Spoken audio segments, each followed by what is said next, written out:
Hallo Nina, ich bin Raphael Oberholzer vom Startup NIO. Wir haben 2014 in der Schweiz gegründet, mit dem Ziel, die NIO Remote unter die Leute zu bringen. Und haben jetzt auf der Marketing in 2015 eine Crowdfunding-Kampagne gelauncht, die die grösste Schweizer Crowdfunding-Kampagne aller Zeiten ist geworden. Und sind jetzt sehr, sehr spannend unterwegs. Unser Geschäft ist am Expandieren in verschiedensten Ländern in Europa, aber auch in den USA. Mein Name ist Rico Schenker. Ich bin zuständig für das Team, das in Solothurn arbeitet, das Treiber, also Geräte, die man dann steuern kann, in der Datenbank eintragen, sodass die dann auf der Remote verfügbar sind. Ich bin seit Anfang von NIO dabei und unterstütze NIO in allen möglichen Bereichen, Marketing, eben interne Abläufe, Support und so weiter.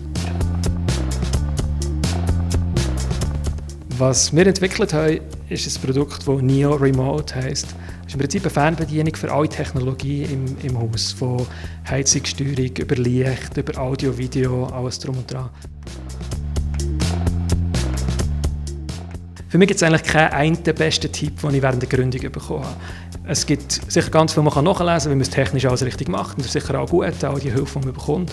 Was für mich extrem viel wichtiger war, ist das Persönliche. Die paar Leute, die bedingungslos daran geglaubt haben, auch an mir als Person, einfach gefunden haben, hey, du packst das schon. Wir wissen noch nicht wie oder was es genau wird, aber du machst das sicher gut. Du hast sonst Zeugs gut gemacht, bist ein guter Typ. Ein paar Leute, Rico, Leute, die dann um mich herum waren, haben einfach gefunden, hey, das bringst du her. Das war für mich absolut das Wichtigste, weil aus Start-up hörst du ganz, ganz viel, was alles scheitern kann. Alles, was sowieso nicht geht und die Raten der Start-ups, die scheitern und all das. Und das ist eigentlich für mich das Allerwichtigste zu wissen, es gibt ein paar Leute, die wissen, die packen es. Bei uns ist etwas, was wir unterschätzt haben und unterwegs nachher zum Teil rechte Challenges waren, ist die Finanzierung. Ich habe jetzt, so nach 2 Jahren, mal den Tipp bekommen im Hardware-Bereich, ja, du musst halt immer doppelt so viel Geld auftreiben, wie du das Gefühl hast oder wie deine Kalkulationen sagen. Und ja, wenn ich diesen Tipp 2 Jahre früher bekommen hätte, wäre ich vielleicht hergegangen und gesagt, ich brauche doppelt so viel Kapital, habe mit Investoren anders verhandelt. Und das hat uns dann geholfen, früher in einer guten Position zu sein. Auf der anderen Seite wirst du immer aus Startups so Situationen haben, als es irgendwie knapp gegen Null zugeht und du musst kreativ sein, musst neue Investoren, neue Lösungen finden. Meine Erfahrung mit Investoren ist, dass es sehr viel länger dauert, als man denkt. Und dass es ein grosser Prozess ist. Nicht, man findet den Investor und dann ist man nahe beim Geld. Mit einigen von den Investoren sind wir über ein Jahr unterwegs gewesen, haben Kollegschaften, Freundschaften aufgebaut. Sie haben die Firma quasi beobachtet, sind mit dabei gewesen, bis der effektiv zum Invest gekommen ist. Also es ist viel, viel träger quasi, als man sich das am Anfang vorstellt. Und auf das muss man einfach gefasst sein, gerade wenn bei uns ist mehrere Millionen Kapital, die wir müssen auftreiben und das geht im Moment. Und das ist nicht etwas, das man einfach schnell erzwingen kann. Ich glaube, das ist etwas, was man sich erarbeiten muss. Am Ende des Tages sind das Leute, die in die Person investieren, als Team glauben. Gerade professionelle Investoren, die machen keine Schnellschüsse, die schauen die Unternehmen an, wissen genau, auf was sie schauen müssen. Und die haben wirklich auch gesehen, dass sie Leute, die, wenn grosse Challenges kommen, nicht einfach davonlaufen oder den bequemen Weg gehen. Das sind Leute, die ein wirkliches unternehmerisches Denken haben und auch durchbeissen. Also ein Tipp, den ich den Startups, die ich mit ihnen in Kontakt bin, sicher immer wieder gebe, ist zu sagen, hey, denk genug gross, denk genug weit. Wenn du dir einen Businessplan zusammenstiefelst, wo du sagst, in diesem Jahr machen wir so viele Millionen, dann bereit deine Unternehmung auf Anfang an das vor. Und nicht nur, ja, jetzt machen wir das super lean und gehen Schritt für Schritt und schauen dann, sondern egal was du machst, ob das Produkt, das du baust, die Art, wie du dein Intellectual Property schützt, die Art, wie du deine Marke schützt, all das, mach das genug früh, genug gross. Im Nachhinein wird es schon schwierig. Bei uns ist der Erfolg sehr schnell gekommen, wir waren sehr, sehr froh gewesen, haben wir die Marke, Patente und alles schon geschützt gehabt. Und es wird extrem viel schwieriger im Nachhinein. Wenn die Leute schon alle aufmerksam sind auf dich, dann kannst du fast sicher sein, dass in gewissen Ländern nachher schon Schwierigkeiten bekommst, auch die Markennamen können schützen.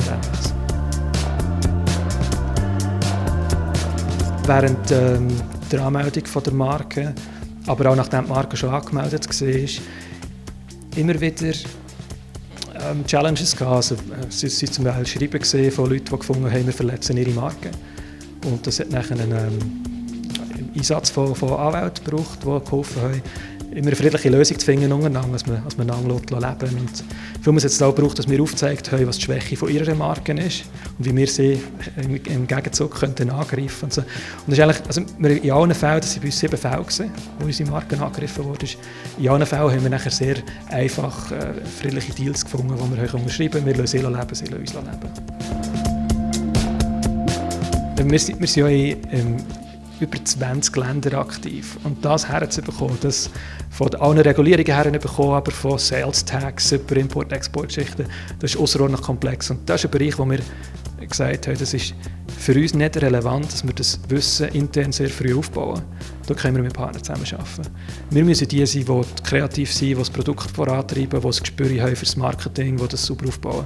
Aber dort können wir ganz klar auf Partner zurückgreifen. Das ist eine riesige Geschichte, sich das aufbauen. Und dort haben wir im Ausland mit 3PLs zusammengearbeitet, also mit Logistikpartnern, mit erfahrenen Unternehmern, die zum Teil nachher auch zu kleinen Investoren geworden sind, bei uns, die uns das können helfen zu bewältigen. Und noch viel wichtiger als technisches Bewältigen ist für uns zu wissen, was braucht es überhaupt.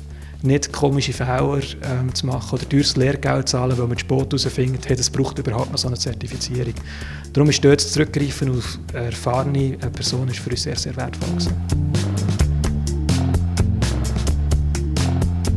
Etwas, was ich das Gefühl habe, was für andere Startups sehr spannend ist, auch zum mal miterleben und sehen, ist es, selbst wenn wir jetzt Erfolge feiern und Preise gewinnen und schnell vorangehen, ist es nicht so, als bei uns einfach alles geschmeidig und rund läuft. Es ist wirklich so, dass hauptsächlich Herausforderungen gibt, dass jeden Tag neue Herausforderungen dazukommen und es auch immer wieder Sachen schief laufen hinter den Kulissen. Wir teilen auch solche Sachen gerne. Es ist effektiv so, es gibt Tage, wo wir am liebsten die Firma fast verschenken würden. Es ist eine Katastrophe. Am Morgen stehst du auf und hast schon irgendwelche negativen E-Mails und dann weißt du, der Kontostand ist nicht gut und dann hast du noch das Problem mit deinem Mitarbeiter und dann kommt noch eine Lieferung falsch oder die falschen Samples. Und wirklich so Tage, wo einfach alles zusammenkommt, so ein Murphy.